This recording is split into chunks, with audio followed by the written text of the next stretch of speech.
Hi everyone, स्वागत है आप सभी का टीचिंग कोर्स के इस लर्निंग प्लेटफॉर्म पर। उम्मीद आप सभी लोग बहुत अच्छे होंगे। आज की जो क्लास रहने वाली है वो अगेन आपकी एचटेट के लिए प्रैक्टिस की आपकी क्लास रहने वाली है, ठीक है। और ये क्वेश्चन भी आपके प्रीवियस क्वेश्चंस हैं जो कि आए हुए हैं एग्जाम में।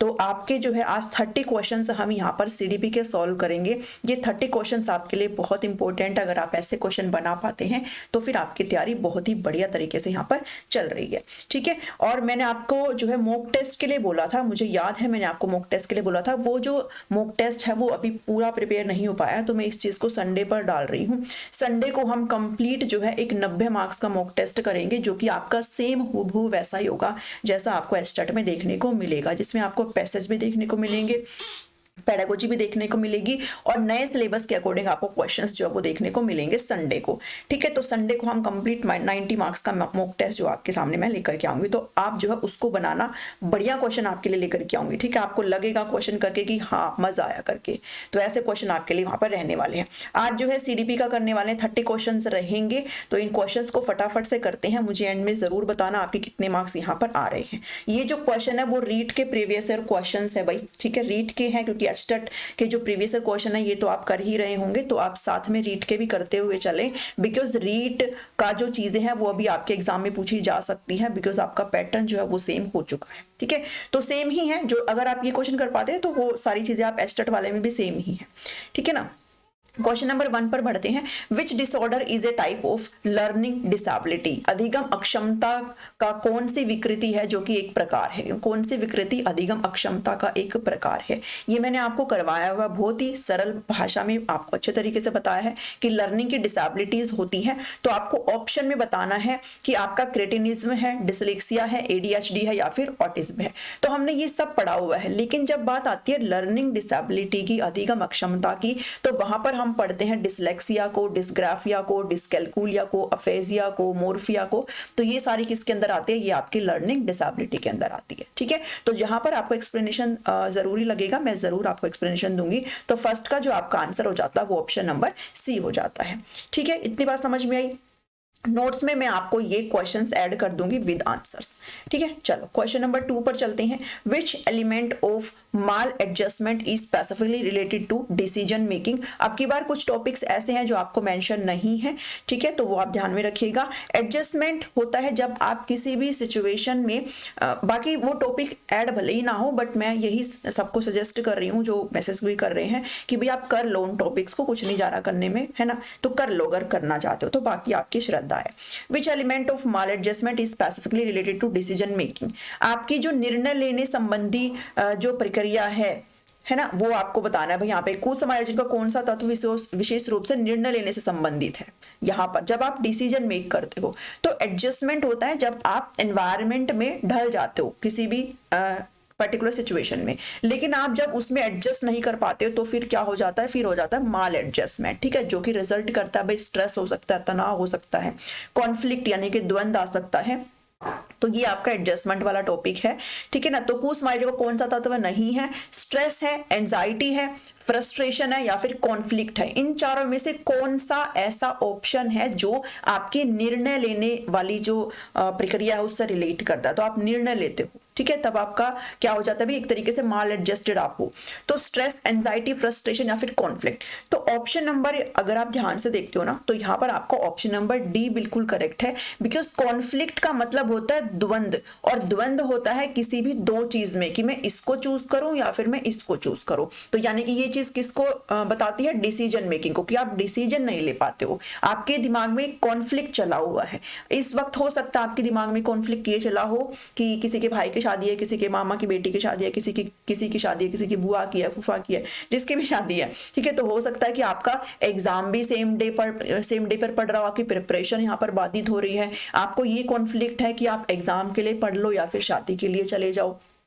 तो ये सब क्या है? ये कॉन्फ्लिक्ट है, आप डिसीजन नहीं ले पाते उस चीज में, ठीक है। तो सेकंड नंबर का जो आंसर है वो आ जाएगा option number D. Next question है, क्वेश्चन नंबर 3 है। According to JP Guilford which is not the characteristics of creative children?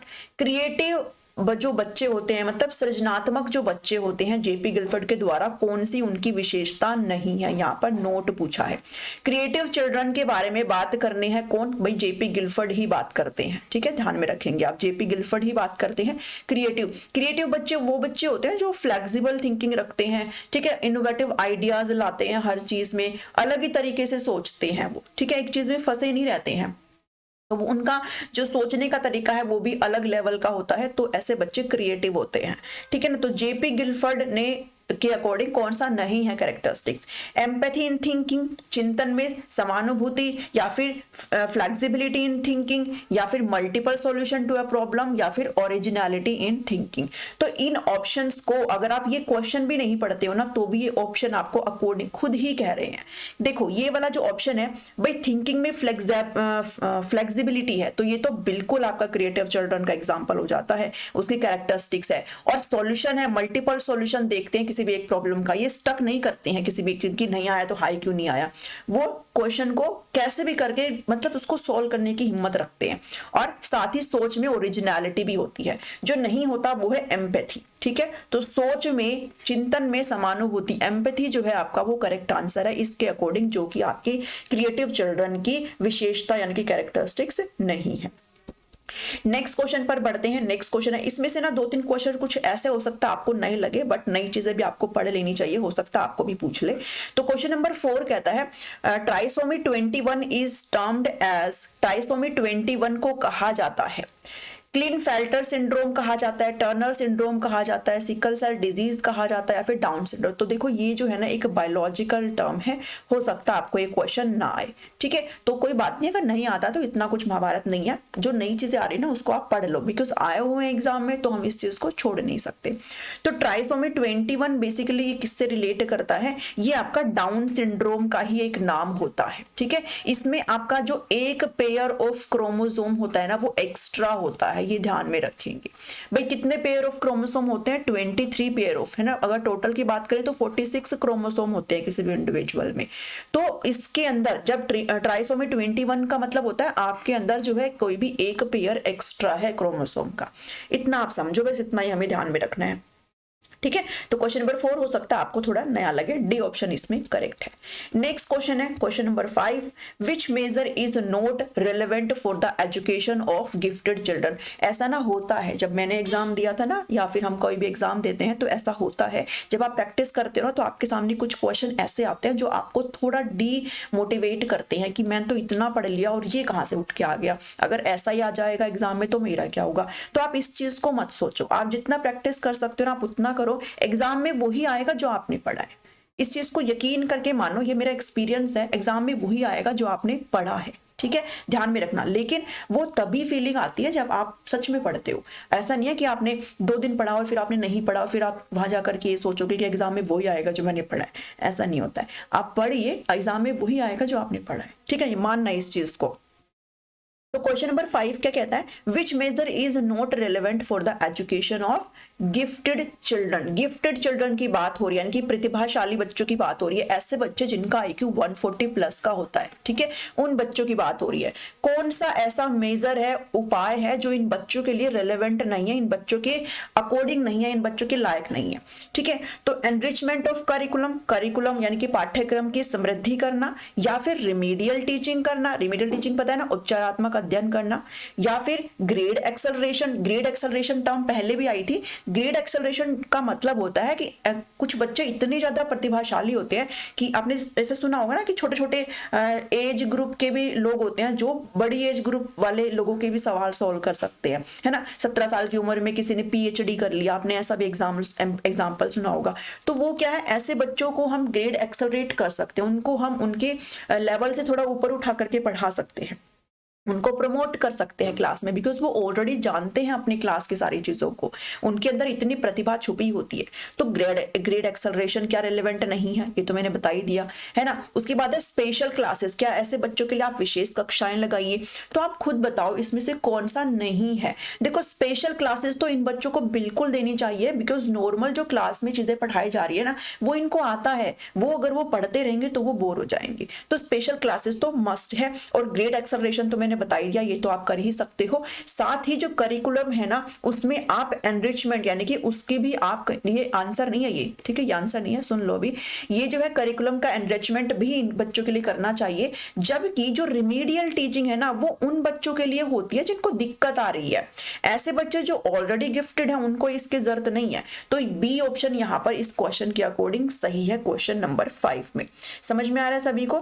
ठीक है, बताना मुझे कमेंट करके कैसा लग रहा है आपको ये क्वेश्चंस तो चलो मैंने नहीं बनाए हैं, बट ये आपके आए हुए क्वेश्चन है।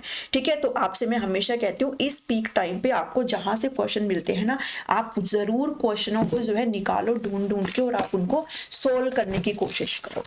ठीक है, चलो नेक्स्ट क्वेश्चन पर चलते हैं। नेक्स्ट है आपका क्वेश्चन नंबर 6।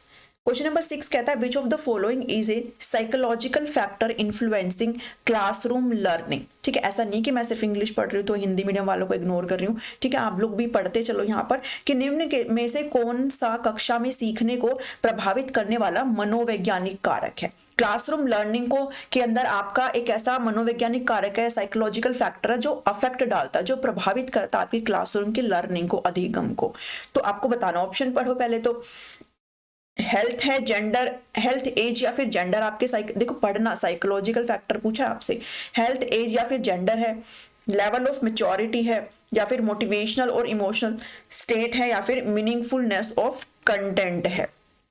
क्या है आप बताओ? साइकोलॉजिकल फैक्टर की यहाँ पर बात हो रही है, तो ध्यान में रखिएगा इस क्वेश्चन का जो आंसर है वो आपका ऑप्शन नंबर सी चला जाता है, मोटिवेशनल एंड इमोशनल स्टेट, यानी कि अभिप्रेरणात्मक एवं संवेगात्मक अवस्था। ठीक है, आप का जो मोटिवेशन लेवल है, आपका जो आंतरिक भावनाएं हैं, ये कहीं ना कहीं आपके अफेक्ट करती है आपकी किसको, लर्निंग को। आपको कितना मोटिवेशन मिल रहा है, आपकी क्या इमोशनल स्टेट रनिंग कर रही है क्लास में। आप दुखी हो बहुत ज्यादा तो अफेक्ट हो जाओगे, है ना भाई। पढ़ने का अगर बिल्कुल भी, अगर आप सोच ही कुछ और रहे हो तो कितना मर्जी आप पढ़ लो, नहीं पढ़ पाओगे। तो ये इमोशनल और मोटिवेशनल स्टेट जो है वो आपका साइकोलॉजिकल फैक्टर यहाँ पर हो जाता है। क्वेश्चन नंबर 6 का C option is the right answer. Next question है, कुछ क्वेश्चन इतने इजी हैं कि आप पढ़ते ही टिक कर बैठोगे। ठीक है, देखो, insight theory of learning was propounded bye, अंतर्दृष्टि सूझ का सिद्धांत किसके द्वारा दिया गया था। तो ये तो सबको पता है किसके द्वारा दिया गया था, ये ब्रूनर के द्वारा नहीं दिया गया था, ये एरिक्सन का भी द्वारा नहीं दिया गया था, मार्टिन सेलिंगमैन के द्वारा भी नहीं, बल्कि ये कोलर के द्वारा दिया गया था। ठीक है, जो कि गेस्टाल्टिज्म से बिलोंग करते हैं। ठीक है ना, तो आप ध्यान में रखेंगे इस चीज को कि कोलर ने किसके ऊपर एक्सपेरिमेंट किया था। एक सुल्तान नाम का चिंपैंजी था, ठीक है, जिसके ऊपर उन्होंने एक्सपेरिमेंट किया था। ठीक है, तो 7वें का आपका ए ऑप्शन बिल्कुल ही राइट है, इसमें बिल्कुल भी कोई सोचने वाली चीज नहीं है। नेक्स्ट क्वेश्चन पर चलते हैं, question number 8, which is the final step of problem solving approach of learning. देखो, ये ना फिर से आपकी जो लर्निंग हायरार्की है जो कि रॉबर्ट गैने ने दी है। रॉबर्ट गैने ने प्रॉब्लम सॉल्विंग के कुछ 8 स्टेप बताए हैं। ठीक है, प्रॉब्लम सॉल्विंग। अब आप ये कहोगे ये तो हमारे है ही नहीं सिलेबस में, वो मत पढ़ो जो आपको लिखा गया है। आपको लर्निंग का टॉपिक दिया गया है और ये सब लर्निंग के अंतर्गत ही आता है। तो मैं तो यही कहूंगी आप थ्योरीज को ना छोड़ के जाओ, बिकॉज ये नहीं पूछेंगे तो फिर क्या ही पूछेंगे। पर्सनालिटी भी हटाई दिया है चैप्टर से। तो रॉबर्ट गैने ने लर्निंग हायरार्की दी है, यानी कि प्रॉब्लम को सॉल्व करने के 8 स्टेप्स बताए हैं, जो कि मैंने आपको नोट्स में अपलोड कर दिए हैं सारी चीजें। ये अब तक जितने क्वेश्चन आए ना ये सब मैंने कराए हैं भाई, सब कराए यहाँ पर। ठीक है, तो ये जो है रॉबर्ट गैने की जो लर्निंग हायरार्की, इसमें इन्होंने 4 जो है कॉग्निटिव एस्पेक्ट के दिए हैं और 4 इनके बिहेवियरल एस्पेक्ट के हो जाते हैं। ठीक है, तो ये आप ध्यान में रखेंगे। तो कौन सा फाइनल स्टेप पूछा गया है, फाइनल मतलब 8वां स्टेप यहाँ पर आपसे पूछा गया है। तो लॉजिकल सीक्वेंस को फॉलो करना, नॉलेज ऑफ कंसेप्ट या फिर प्रिंसिपल, डेमोन्स्ट्रेशन ऑफ एक्टिविटी या फिर वेरिफिकेशन ऑफ परफॉर्मेंस। अगर आपने ये नहीं भी पढ़ा है तो भी थोड़ा सा भी अगर दिमाग लगाओगे तो भी इसका आंसर निकाल दोगे। इन्होंने कहा है कि प्रॉब्लम सॉल्विंग का आखिरी स्टेप मतलब प्रॉब्लम सॉल्व हो गई है। ठीक है, अगर प्रॉब्लम सॉल्व हो गई है तो देखो लॉजिकल सीक्वेंस तो हम लगाएंगे, वो तो कब लगाते हैं जब आप प्रॉब्लम सॉल्व करते हो। और कंसेप्ट और प्रिंसिपल की नॉलेज भी हो रही है, मतलब अभी तक आपकी प्रॉब्लम सॉल्व नहीं हुई है। और एक्टिविटी का डिमॉन्स्ट्रेशन चल रहा है तो भी आपकी प्रॉब्लम सॉल्व नहीं हुई है। अगर हम परफॉर्मेंस को वेरीफाई कर रहे हैं तो मतलब हम जो कर रहे हैं उसको हम क्या कर रहे हैं, एक तरीके से वेरीफाई, यानी कि उसका सत्यापन कर रहे हैं। तो एक तरीके से ये क्या है, आपका लास्ट स्टेप है, वेरिफिकेशन ऑफ परफॉर्मेंस। ठीक है, तो सी ऑप्शन यहाँ पर आपका बिल्कुल करेक्ट है। ऑप्शंस को एलिमिनेट भी करने की आदत डालो, थोड़ा सोचा करो, देखा करो, ठीक है, 2-3 बार रीड करोगे ना तो हो जाएगा।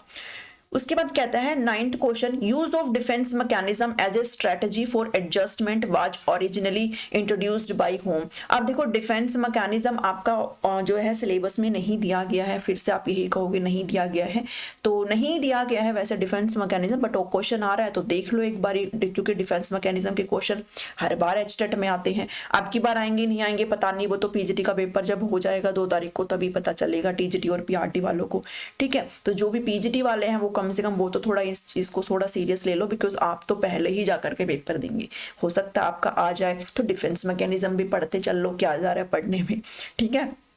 तो ये जो है आपका रक्षा युक्तियों से है भाई सवाल कि डिफेंस मैकेनिज्म होता है, बहुत सारे डिफेंस मैकेनिज्म हम पढ़ते हैं, तो ये किन के द्वारा दिया गया था, ये तो बेसिक सा ही सवाल इन्होंने पूछ लिया है। मैस्लो के द्वारा, कार्ल रोजर्स के द्वारा, जीन पियाजे के द्वारा या फिर सिगमंड फ्रॉइड के द्वारा। तो ध्यान में रख लिएगा जब भी डिफेंस मैकेनिज्म की बात आती है तो इनके बारे में हम सिगमंड फ्रॉइड को पढ़ते हैं, ठीक है। तो सिगमंड फ्रॉइड ने दिए थे आपके डिफेंस मैकेनिज्म, ठीक है ना। चलो नेक्स्ट आता है 10th क्वेश्चन। 10th क्वेश्चन आता है, विच of the following is not a part of Thorndike law of learning. Thorndike के जो अधिगम के सिद्धांत है कौन सा नहीं है। जब मैंने आपको थॉर्नडाइक का लॉ ऑफ लर्निंग पढ़ाया था तो मैंने आपको बताया था कि आपसे ऐसे पूछा जाता है कि कौन सा लॉ नहीं है तो कौन सा नहीं है, देखो law of readiness, law of exercise और लॉ ऑफ इफेक्ट। ध्यान हो तो ये तीनों आपके मेन लॉ है, ठीक है, मुख्य नियम है, मुख्य कानून है। लॉ ऑफ एसोसिएशन आपका इसका हिस्सा नहीं है, ठीक है। तो आप ध्यान में रखेंगे 10 का जो आंसर आ जाएगा वो ऑप्शन नंबर बी आ जाएगा। नेक्स्ट क्वेश्चन पर चलते हैं, question number 11, which of the following is not a type of teaching according two stages of teaching. शिक्षण के कुछ स्टेजेस होते हैं तो वो आपके इनमें से कौन सा नहीं है। तो ध्यान में रखिएगा 3 स्टेजेस की हम बात करते हैं हमेशा, ठीक है। कितने स्टेजेस की बात करते हैं हम, 3 स्टेजेस की बात करते हैं, ठीक है। जिसमें आपका जो स्टेज है वो अंडरस्टैंडिंग स्टेज है, डिमॉन्स्ट्रेशन, मेमोरी या फिर रिफ्लेक्शन। तो ध्यान में रखो एक अंडरस्टैंडिंग स्टेज की बात करते हैं, एक मेमोरी स्टेज की बात करते हैं और एक हम रिफ्लेक्शन स्टेज की बात करते हैं। इसमें जो हम नहीं बात करते हैं वो आपका ऑप्शन नंबर बी है, दैट इज डिमॉन्स्ट्रेशन स्टेज, ठीक है। तो आप ये ध्यान में रखेंगे भाई सारी चीजों को, तो बी ऑप्शन आपका यहाँ पर बिल्कुल ही सही आ जाता है। तो 3 स्टेज है, अंडरस्टैंडिंग स्टेज, मेमोरी स्टेज और रिफ्लेक्शन स्टेज, ठीक है। चलिए नेक्स्ट क्वेश्चन पर चलते हैं, 12th question, which teaching learning method was introduced by Dwight W Allen. Dwight W Allen के द्वारा कौन सा शिक्षण अधिगम जो विधि है उसको प्रस्तुत किया गया था या फिर दिया गया था। तो micro teaching, team teaching, brainstorming या फिर इंटरैक्टिव टीचिंग, कौन सा टीचिंग यहाँ पर दिया गया था तो ध्यान में रखिएगा जब भी डब्ल्यू एलन की बात आती है तो वो किन से रिलेट करते हैं, वो माइक्रो टीचिंग से रिलेट करते हैं। और जब हमने जब हमने लास्ट क्लास करी थी ना तो उसमें भी आपका हिंदी की जो पेडागोजी करी थी उसमें आपका सूक्ष्म अधिगम, सूक्ष्म जो शिक्षण है वो आया था, ठीक है। तो माइक्रो टीचिंग हमेशा ध्यान में रखना कि ये जो है एक तरीके से जो टीचर्स होते हैं ना उनको ट्रेन करने के लिए किया जाता है कि भाई आप कैसे पढ़ाएंगे एक तरीके से, ठीक है। तो आप ध्यान में रखिएगा, ठीक है। इसमें जो है सबसे पहले प्लान होता है भाई आप क्या पढ़ाएंगे, फिर आप टीच करते हो, उसके बाद फिर होता है फीडबैक कि कहाँ पर क्या दिक्कत आई है, ठीक है। टीचर्स के लिए ये सारी चीजें, फिर आप फिर से रीप्लान करते हो, ठीक है, फिर से आप रीटीच करते हो और फिर से आपको री फीडबैक मिलता है। तो ये ध्यान में रखेंगे, ये डब्ल्यू एलन के द्वारा माइक्रो टीचिंग दी गई थी। अगर इंडिया में बात करें तो डीडी तिवारी का नाम ध्यान में रख लेना, ठीक है, डीडी तिवारी का नाम ध्यान में रख लेना अगर इंडिया की बात करें तो 12 का आंसर आ जाएगा option number A. Next question है question number 13, which are the 3 important components of motivational cycle. अभिप्रेरणात्मक चक्र है आपका यहाँ पर, इसके 3 इंपॉर्टेंट जो है आपसे कंपोनेंट पूछे गए हैं। तो ये 3 इंपॉर्टेंट कंपोनेंट्स होते हैं जो कि आपको पता होने चाहिए हैं। लर्निंग रिवार्ड सेटिस्फेक्शन है, नीड ड्राइव इंसेंटिव है, मोटिव गोल फीडबैक है या फिर अचीवमेंट अप्रूवल और एफिलिएशन है। तो आप जो जाएंगे ऑप्शन नंबर बी के साथ जाएंगे, आपका नीड ड्राइव और इंसेंटिव जो है यहाँ पर करेक्ट आंसर है, ठीक है। तो ध्यान में रखेंगे अगर मैं बात करूं नीड के बारे में, अगर मैं बात करूं ड्राइव के बारे में, अगर मैं बात करूं किसके बारे में, इंसेंटिव के बारे में, ठीक है। तो नीड होता है बेसिकली आपकी आवश्यकता। आपकी आवश्यकता क्या है इस वक्त? आपकी आवश्यकता है अभी आपका एचटेट क्लियर हो जाए, आपकी नेक्स्ट टाइम वैकेंसी में आपकी जॉब लग जाए, ये आपकी नीड है। ड्राइव होता है ऐसी क्या चीज है जो आपको इस नीड को पाने में आपको और ज्यादा मोटिवेट कर रही है, ऐसी क्या चीज है। अब ये हो सकता है भाई आपका कोई फ्रेंड है वो जॉब लग गया हो, तो अब आपको है कि मेरे को भी लगना है, ये आपका ड्राइव हो सकता है। आपके घर वालों के ताने हो सकते हैं, फलाने ने क्लियर कर लिया, ढिकड़े ने क्लियर कर लिया, तेरा क्लियर नहीं हो रहा, ठीक है। तो ये आपके ताने भी हो सकते हैं। तो ड्राइव वो चीज है जो कहीं ना कहीं आपके व्यवहार को और बढ़ाती है कि आप उस नीड को पाएं, है ना। तो ये ड्राइव होता है। और इंसेंटिव बेसिकली वो एक चीज होती है जिसके लिए आप सारी खेल कर रहे हो, ठीक है। अगर भूख लगी है तो जो खाना है आपका वो क्या है, वो इंसेंटिव है, ठीक है। पानी, अगर प्यास लगी है तो पानी आपके लिए क्या है, पानी आपके लिए इंसेंटिव है, ठीक है। तो ये बेसिकली क्या है, ये वो स्टिमुलस है जिसके प्रति आप सारी चीजें कर रहे हो, ठीक है। ये वो क्या है, ये वो उद्दीपक है जिसके प्रति आप सारा खेल खेल रहे हो, ठीक है। तो ये आपको समझना है कि मोटिवेशन साइकिल के 3 कंपोनेंट है। 13 का ऑप्शन नंबर बी यहाँ पर करेक्ट हो जाएगा। नेक्स्ट है question number 14, which of the following is an example of extrinsic motivation. Extrinsic, देखो मोटिवेशन का चैप्टर काफी इंपॉर्टेंट है, ठीक है, अभिप्रेरणा का चैप्टर। तो यहाँ पर आपके 2 तरीके के मोटिवेशन की बात करी जाती है, एक है आपका एक्सट्रिंसिक मोटिवेशन और एक है इंट्रिंसिक मोटिवेशन, ठीक है। एक्सट्रिंसिक मतलब जब आपको मोटिवेशन मिलता है बाहरी किसी भी चीज से, और इंट्रिंसिक मोटिवेशन वो होता है जब आपको आंतरिक मिलता है। जैसे अगर मान लो आपको कोई काम करना अच्छा, अगर आपको समाज सेवा करनी अच्छी लगती है तो वो आपका इंटरनल सेटिस्फेक्शन है, तो वो इंट्रिंसिक है। अगर आप समाज सेवा कर रहे हो ताकि आपको कोई आकर के पुरस्कार दे जाए, कोई किसी रिवार्ड के लिए आपका नाम हो, तो वो क्या है, वो आपका एक्सट्रिंसिक है कि आप बाहरी चीजों के लिए काम कर रहे हो, ठीक है। आप जॉब कर रहे हो क्योंकि आपको सैलरी चाहिए, तो वो क्या है, वो एक्सट्रिंसिक है, ठीक है। तो ये ध्यान में रखेंगे कि 2 तरीके के होते हैं। तो आपको बताना है कौन सा एक्सट्रिंसिक का एग्जाम्पल है। तो need of achievement, level of aspiration, anxiety या फिर रिवार्ड। तो इसमें तो आपको साफ दिखाई दे रहा है कि जो रिवार्ड है जिसके लिए आप काम करते हो, यानी कि पुरस्कार जो है आपका, वो एक्सट्रिंसिक है, ठीक है। वो आपके अंदर से नहीं आ रहा है, तो वो आपको बाहरी तरफ से प्रोवाइड करा जा रहा है। तो 14 का डी ऑप्शन यहाँ पर करेक्ट हो जाएगा। नेक्स्ट क्वेश्चन है question number 15, which of the following is not true for the construction of achievement test. उपलब्धि परीक्षण के निर्माण के लिए निम्न में से कौन सा सत्य नहीं है। जब हमने सीडीपी में टेस्ट के कैरेक्टरिस्टिक्स पढ़े थे ना, तो अगर आपने वो पढ़ लिया तो आप इस क्वेश्चन को कर सकते हो, ठीक है। तो कौन सा नहीं है भाई, रिलायबिलिटी, वैलिडिटी, ऑब्जेक्टिविटी या फिर इवैल्यूएशन। तो देखो किसी भी टेस्ट के कैरेक्टरिस्टिक्स जब हमने पढ़े थे तो रिलायबिलिटी उसका हिस्सा थी, वैलिडिटी थी, ऑब्जेक्टिविटी थी, जो नहीं था वो क्या नहीं था, इवैल्यूएशन, ठीक है। तो बी ऑप्शन यहाँ पर आपका करेक्ट आंसर हो जाता है, बिकॉज इन्होंने अचीवमेंट टेस्ट के बारे में पूछा है, ठीक है। तो कोई भी टेस्ट ऑब्जेक्टिव भी होना चाहिए, कोई भी टेस्ट रिलायबल भी होना चाहिए, कोई भी टेस्ट आपका वैलिड भी होना चाहिए। तो इस क्वेश्चन के अकॉर्डिंग आपका ऑप्शन नंबर बी हो जाएगा।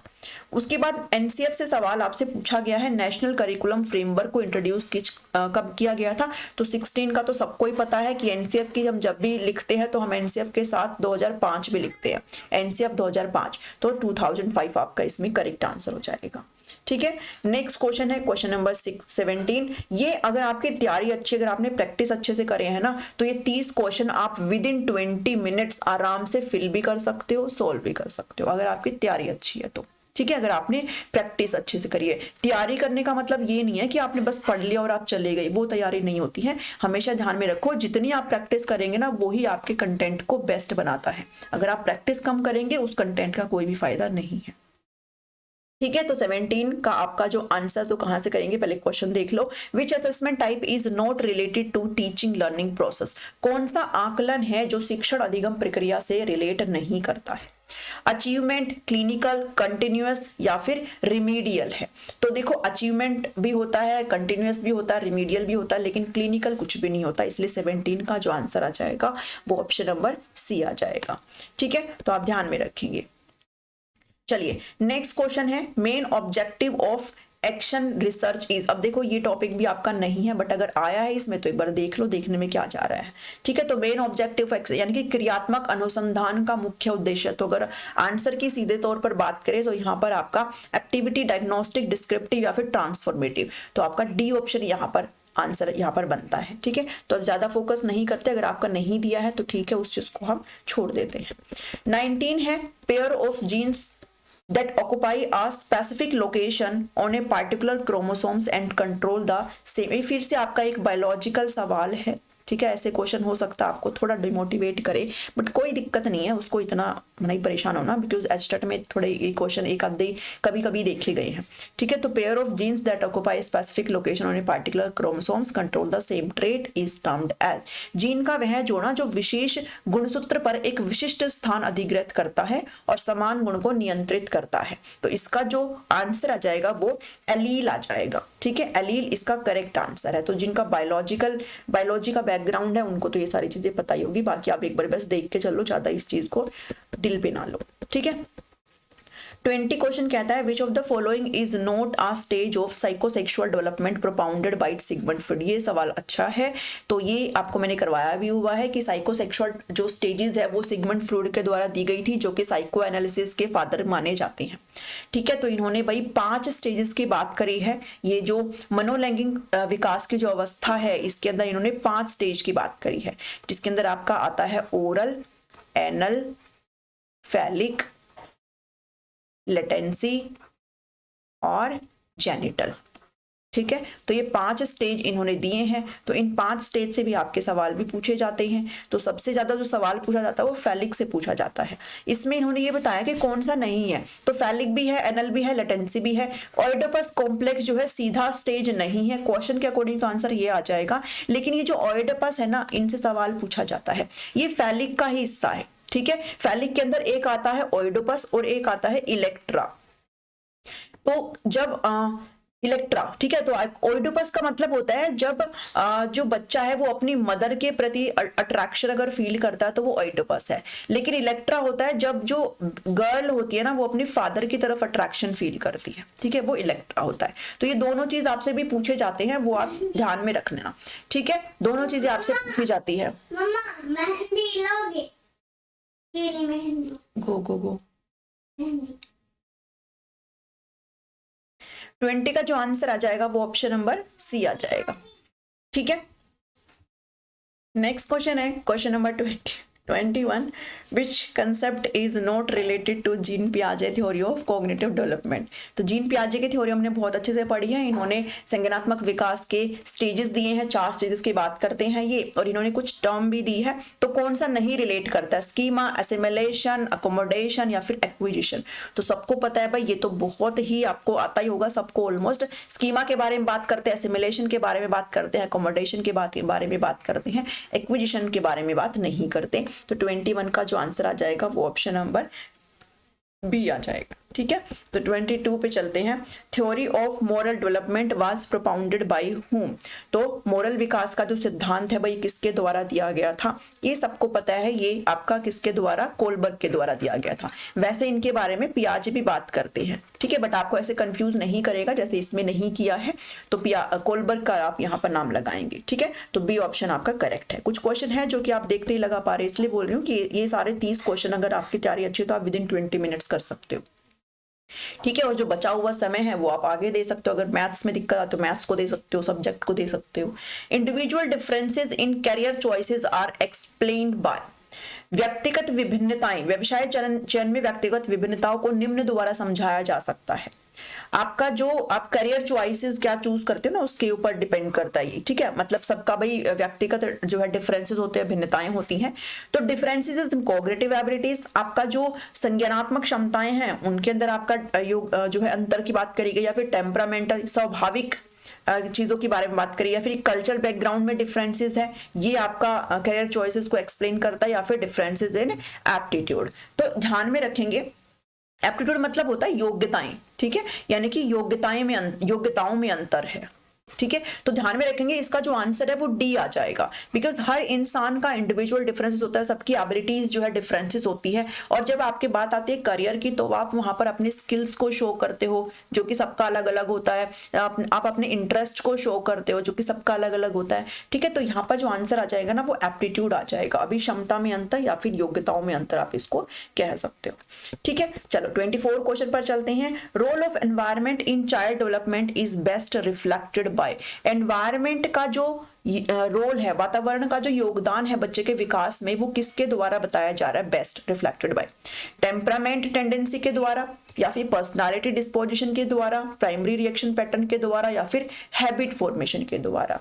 तो इस क्वेश्चन का जो आंसर आ जाएगा वो आपका ऑप्शन नंबर डी आ जाएगा। जितने भी बिहेवियरिज्म वाले हैं ना, जितने भी साइकोलॉजिस्ट है जो व्यवहारवाद को बताते हैं, जैसे आपके स्कीनर हो गए, ठीक है, जितने भी बिहेवियरिज्म वाले हैं वो सभी हैबिट फॉर्मेशन की बात करते हैं, ठीक है, वो सभी किसकी बात करते हैं? हैबिट फॉर्मेशन की बात करते हैं। तो अकॉर्डिंग टू दिस क्वेश्चन आपका जो आदत निर्माण है वो करेक्ट आंसर हो जाता है 24 का। नेक्स्ट क्वेश्चन है 25 question, which statement is not true as a principle of development. विकास के सिद्धांत के संबंध में कौन सा कथन है जो सही नहीं है? Every stage is equally important for children. हर जो स्टेज है, भाई विकास की कुछ स्टेजेस बताई गई है ना, तो हर स्टेज इक्वली इंपॉर्टेंट है विकास के लिए। या फिर डेवलपमेंट जो है वो product of maturation and learning है। डेवलपमेंट जो है आपकी परिपक्वता और आपका जो अधिगम है उसका प्रोडक्ट है। तो ये तो बिल्कुल सही बात है। There are individual differences in development. विकास में जो है इंडिविजुअल डिफरेंसेस भी होते हैं, ये भी बिल्कुल सही बात है। Development patterns are predictable. भाई प्रिडिक्टेबल भी होते हैं, हम जो है प्रिडिक्ट कर सकते हैं एक तरीके से, जैसे बच्चा बिहेव करता है तो एक तरीके से हम प्रिडिक्ट कर सकते हैं, लेकिन जरूरी नहीं है कि वो प्रिडिक्शन हमेशा कैसी हो, वो प्रिडिक्शन हमेशा सही ही हो, ठीक है। तो ये भी सही है। और ये जो ऑप्शन है ना, ये भी सही है कि every stage is equally important for development. देखो एवरी स्टेज जो है वो इक्वली इंपॉर्टेंट होती है, बट यहाँ पर अगर बात करें आंसर की तो उन्होंने जो है ऑप्शन नंबर ए को यहाँ पर मार्क किया है, ठीक है, ऑप्शन नंबर ए को मार्क किया है, बट चीजें कहीं ना कहीं ये भी सही है। तो अगर आपको चूज करना हो तो आप ए को यहाँ पर पिक कर सकते हो, बट चीजें मुझे ये सारी ही ठीक लग रही है, ठीक है। तो हो सकता है ये जो है एक तरीके से बोनस में भी जा सकता है, बट अगर बात करो ऑफिशियल की तो उन्होंने भाई इसको ए को यहाँ पर मार्क किया है, ठीक है। एवरी स्टेज जो है वो इक्वली इंपॉर्टेंट है फॉर डेवलपमेंट के लिए, ठीक है। तो 25 के साथ आप ऐसे कर सकते हो। नहीं, आपके क्या राय है इसके बारे में आप बताना मुझे। 26 कहता है कि which personality test is valid for, देखो पर्सनालिटी का टॉपिक है नहीं, which personality test is valid for clinical diagnosis. देखो क्लिनिकल डायग्नोसिस के लिए बताया गया कि कौन सा पर्सनालिटी के जो टेस्ट हैं वो मैंने सब आपको करवाए हुए हैं, ठीक है। तो इस क्वेश्चन के अकॉर्डिंग अगर बात करें तो यहाँ पर आपका जो है MMPI, ठीक है, मिनीसोटा मल्टीफेजिक पर्सनालिटी इन्वेंटरी, ये कहलाता है बेसिकली आपकी जो मेंटल इलनेस है उसको डायग्नोज करने के लिए इसका इस्तेमाल जो है वो किया जाता है MMPI का। तो 26 का आपका ऑप्शन नंबर ए हो जाएगा। एक बार देख लो, देखने में क्या जा रहा है, ठीक है। नेक्स्ट क्वेश्चन है, बिकॉज आप चाहे एचटेट देख लो फिर चाहे आप रीट देख लो, आपके जो पर्सनालिटी है वो आता है। तो जब भी हम प्रीवियस ईयर क्वेश्चन को सोल्व करते हो तो आपका पर्सनालिटी तो देखने को मिलेगा। अगर अगली साल करेंगे तो फिर आपका अब की साल का हम सोल्व कर सकते हैं जिसमें आपको पर्सनालिटी में भी शायद ना पूछा जाए। तो राइट नाउ तो आप देखते हुए चल लो, पता नहीं भूले भटके दे भी दे। Which intelligence theory was proposed by Robert J Sternberg. Basic सा सवाल है, स्टर्नबर्ग के द्वारा कौन सा बुद्धि का सिद्धांत है जो दिया गया था? 2 फैक्टर थ्योरी दिया गया था, मल्टी फैक्टर थ्योरी दिया गया था, हायरार्किकल थ्योरी दिया गया था, फिर ट्रायर्किक थ्योरी दिया गया था। तो इसका सिंपल सा आंसर है सी ऑप्शन है, ट्रायर्किक थ्योरी जो है स्टर्नबर्ग के द्वारा दी गई थी, ठीक है, जिसमें उन्होंने कंटेक्चुअल इंटेलिजेंस की बात करी थी, एक्सपीरियंशियल की बात करी थी, याद आ रहा है सारी चीजें। 28 है, 28 का आंसर तो बाद में, पहले क्वेश्चन देख लो। Which of the following is a performance test of intelligence. Intelligence का कौन सा है जो कि परफॉर्मेंस टेस्ट है? अगर आपने मेरी सारी वीडियो देखी है तो आप इस क्वेश्चन को झट से मार्क कर सकते हो। परफॉर्मेंस टेस्ट, इंटेलिजेंस के टेस्ट के ऊपर मैंने आपको वीडियो प्रोवाइड करवाई है, साथ ही नोट्स भी करवाए हैं, ठीक है। तो यहाँ पर बुद्धि का जो परफॉर्मेंस टेस्ट है उसके बारे में बात करी गई है। देखो यहाँ पर आप जब टेस्ट की बात करते हो इंटेलिजेंस टेस्ट, तो आपके 2 तरीके के होते हैं। एक होता है आपका इंडिविजुअल टेस्ट जिसको आप व्यक्तिगत परीक्षण बोलते हो, एक होता है ग्रुप टेस्ट जिसको आप सामूहिक बोलते हो। अब इंडिविजुअल भी आपके 2 तरीके के होते हैं, एक होता है वर्बल और एक होता है नॉन वर्बल। वर्बल होता है शाब्दिक, नॉन वर्बल होता है अशाब्दिक, और इसी नॉन वर्बल को ना परफॉर्मेंस टेस्ट भी बोलते हैं, ठीक है। इसमें बेसिकली आप जो है बोल करके टेस्ट लेते हो, मतलब शाब्दिक है। ये नॉन शाब्दिक, इसमें आप कोई भी एक्शन वगैरह कुछ भी आप एक्टिविटी करके आप इंटेलिजेंस को जो है मेजर करने का काम करते हो, कोई भी परफॉर्मेंस से मेजर करने का काम करते हो। ऐसे ही आपका ग्रुप का है, एक है वर्बल और एक है नॉन वर्बल। नॉन वर्बल को परफॉर्मेंस भी बोलते हैं। तो इसमें यहाँ पर इन्होंने परफॉर्मेंस पूछा है हमसे, ठीक है। ये नहीं कहा कि परफॉर्मेंस बताओ इंडिविजुअल या फिर ग्रुप बताओ, तो आपसे अकॉर्डिंगली ऑप्शन भी ऐसे ही दिए गए हैं। तो कौन सा ऑप्शन है इसमें, आर्मी अल्फा है, ड्राईमैन टेस्ट है, जलोटा जनरल इंटेलिजेंस टेस्ट है, फिर भाटिया है। तो मैंने ये सब आपको करवाया हुआ है। इस क्वेश्चन के अकॉर्डिंग आपका भाटिया बैटरी टेस्ट है जो कि परफॉर्मेंस का हिस्सा है, और ये आपका नॉन वर्बल है, यानी कि परफॉर्मेंस ग्रुप के अंतर्गत आता है भाटिया बैटरी, ठीक है। आप ध्यान में रखेंगे। अल्फा वाला है जो ये भी ग्रुप के अंदर आता है लेकिन ये वर्बल में आता है, ठीक है, अल्फा वाला। तो आप अगर उस वीडियो को देखोगे आपके सारे क्वेश्चन हो सकते हैं, ठीक है, सब कर दोगे आप। ये 28 का जो आंसर आ जाएगा वो ऑप्शन नंबर बी आ जाएगा। यहां से क्वेश्चन भी पूछे जाते हैं तो इसको इग्नोर ना करें, एस्टेट में भी पूछे जाते हैं। Which of the following concept is not true for the nature of individual differences? व्यक्तिगत विभिन्नताओं, कौन सा इसमें आपका कंसेप्ट है जो सही नहीं है, ठीक है। इंडिविजुअल डिफरेंस की अगर बात करें तो इंडिविजुअल डिफरेंसेस है तो उसमें नॉर्मल प्रोबेबिलिटी है, वेरिएबिलिटी है, इंटर रिलेशनशिप ऑफ ट्रेड्स है, या फिर लर्निंग की सिमिलैरिटी है। देखो यहाँ पर बात करिए लर्निंग की सिमिलैरिटी यानी कि अधिगम की समानता, और हम बात कर रहे हैं इंडिविजुअल डिफरेंसेस की, तो फिर लर्निंग की सिमिलैरिटी कैसे हो सकती है। सबका अपना इंडिविजुअल लर्निंग का तरीका होता है, तो सिमिलैरिटी हम नहीं कह सकते हैं। इसलिए आपका ऑप्शन भी यहाँ पर सही है, अधिगम समानता, ठीक है। अगर आपको टॉपिक के बारे में समझ अच्छी है ना, तो आप ऑप्शंस को, कुछ क्वेश्चन ऐसे होते हैं जो आप आराम से देख करके मार्क कर सकते हो। लास्ट क्वेश्चन है question number 30, who has not propounded the trait theory of personality. Trait theory of personality यानी कि व्यक्तित्व का शील गुण सिद्धांत किसने प्रतिपादित नहीं किया है। अब इसमें ना थोड़ा झमेला है इस सारे ऑप्शंस में, बिकॉज हमें पता है भाई हम टाइप थ्योरी को पढ़ते हैं, ट्रेड थ्योरी को पढ़ते हैं, टाइप ट्रेड थ्योरी पढ़ते हैं, और आपका जो साइकोडायनामिक है उस थ्योरी को पढ़ते हैं जिसमें हम उसको पढ़ते हैं, ठीक है। तो आपको जो है ट्रेड थ्योरी के बारे में अगर बात करें तो ट्रेड थ्योरी में तो कैटल जो है बिल्कुल सीधे तौर पर जुड़े हुए हैं। इन्होंने तो ट्रेड थ्योरी दी ही थी जिसमें हम 16 पर्सनालिटी फैक्टर की बात करते हैं। दो तरीके से बात करते हैं, सरफेस ट्रेट और जो है कहीं ना कहीं सेंट्रल ट्रेट, ठीक है। सरफेस है और मतलब एक ऊपर से और एक आपका पूरा डीप वाला जाता है। तो रेमंड कैटल तो हम इसमें पढ़ते हैं, और आपका जो एलपोर्ट है, एलपोर्ट ने भी 3 तरीके की बात करी है, ठीक है, ये भी ट्रेड थ्योरी देते हैं। आइजेंक है, ये भी टाइप ट्रेड थ्योरी ही देते हैं, टाइप ट्रेड थ्योरी ही देते हैं। और आपके जो पॉल कोस्ट और रॉबर्ट मैक्री है ना, इन्होंने जो है थ्योरी दी है जिसको बोला जाता है big 5 factor trait theory of personality. ये भी मैंने करवाया हुआ है, ट्रेट थ्योरी ऑफ पर्सनालिटी, ठीक है, ये इन्होंने दी है। तो सबकी ही ट्रेड थ्योरी पर्सनालिटी है, तो इसलिए इसका ना सारे ही आंसर यहाँ पर सही है। और जब बात करें आंसर की तो उन्होंने भी बोनस मार्क यहाँ पर आपको दिया है। तो आपसे ऐसे नहीं पूछा जाएगा, बट यहाँ पर इस क्वेश्चन की बात हो रही है तो ये सारे ही यहाँ पर सही है जो सभी आपके ट्रेड से ही रिलेट करते हैं, ठीक है। तो इसलिए मैं इसका आंसर ये बता रही हूँ, और ऑफिशियली आपका ये बोनस मार्क्स यहाँ पर आपको दिया गया है, ठीक है। तो ये 30 क्वेश्चंस थे जो हमने सीडीपी के करे हैं। उम्मीद करती हूँ आपको ये सारी चीजें अच्छी लगी होगी। आपके कितने नंबर बने हैं मुझे जरूर बताना, और आपका मॉक टेस्ट संडे के लिए बिल्कुल आप रेडी रहो। बहुत ही अच्छा तरीका से मॉक टेस्ट आपका जो है लिया जाएगा, फिर उसमें आप अपनी तैयारी बढ़िया जान सकते हो, ठीक है। हर तरीके के क्वेश्चन उसमें इंक्लूड करे जाएंगे, बट उसको बनने में थोड़ा टाइम लगेगा, अभी वो पूरा नहीं बन पाया मेरे से, तो मैं आपके लिए ये वाली सीरीज लेकर के आई, ठीक है। तो 30 क्वेश्चन हमने करे, उम्मीद करती हूँ आपको पसंद आए होंगे। लाइक शेयर सब्सक्राइब जरूर करिए, बिल्कुल भी ना रुकना चाहिए है। मिलती हूँ नेक्स्ट वीडियो में। Thank you, thanks for watching me.